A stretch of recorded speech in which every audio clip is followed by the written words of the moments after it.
सखी दुल्हा के दीदी के तसियार उठा के ले गईल हो। दुल्हा पगला पगला खोजता हो। हाँ ए सखी हल्ला भइल बा कि दुल्हा के बहिन बड़का छिनरिया रहली। गारी गी सुनावा हो।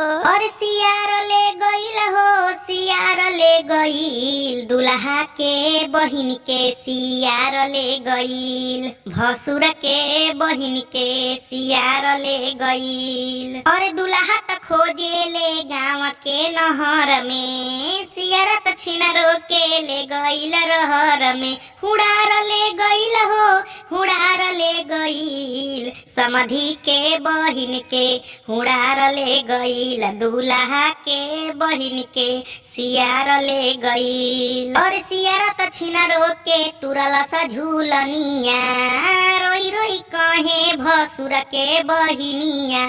साड़ ले गईल हो, बड़का साड़ ले गईल समधी के बहिन के सियार ले गईल। भसुरु के बहिन के सियार ले गईल। अरे दुल्हा त रोए ले पीटी के कपार हो, छोटा की बहिनिया कैसे हो गईली छिनार हो। हुड़ार ले गईल हो, हुड़ार ले गईल दुल्हा के बहिन के सियार ले गईल।